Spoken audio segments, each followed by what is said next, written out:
इन पेड़ पौधों को देखो, बहती हवा को देखो, बहती नदी को देखो, जितनी भी प्राकृतिक चीजें हैं सबको देखो और एक चीज सोचो।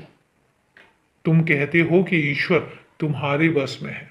मेरे बहुत सारे बच्चे ऐसा कहते हैं कि ईश्वर उनके बस में है। पर मैं तुमसे एक बात कहता हूं, तुमने कभी ईश्वर की रचनाओं पर गौर किया है? कभी गौर करके देखो, क्या ऐसी चीज है जो पेड़ पौधों को बनाती है? क्या ऐसी चीज है जो हवा को बनाती है?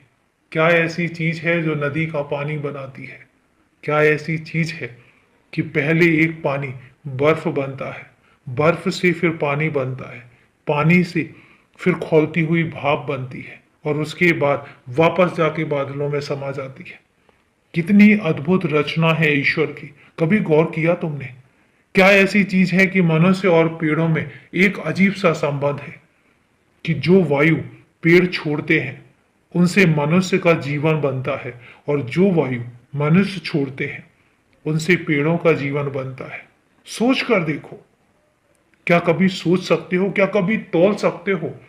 कहते हैं मेरे कुछ बच्चे जो सिर्फ और सिर्फ ये दावा करते हैं कि उन्हें ईश्वर दिखाई देता है, वो ईश्वर को, रचना को, वो ईश्वर की शक्ति को, वो ईश्वर की इच्छा को जानते हैं।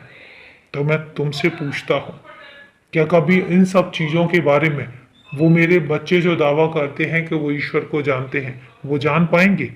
वो समझ पाएंगे? बिल्कुल भी नहीं। ईश्वर की रचना अद्भुत है। तुम सोचो, ये जो 4 ऋतुएं आती हैं ये कैसे आती हैं? कभी सर्दी आती है तो उसी माहौल में अचानक गर्मी आती है, कैसे आ जाती है? सोचो ईश्वर की रचना।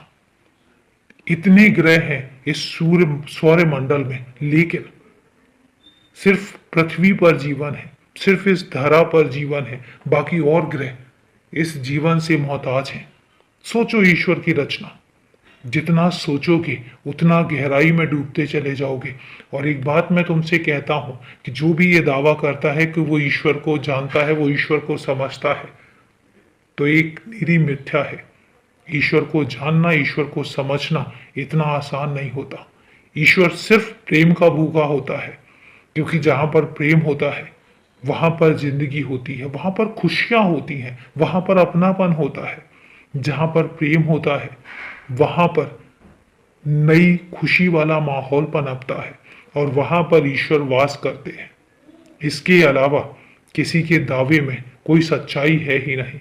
इसलिए ना आडंबरों में पड़ो, न जादू टोनों में पड़ो, ना ही किसी भी तरह के काले जादू में पड़ो।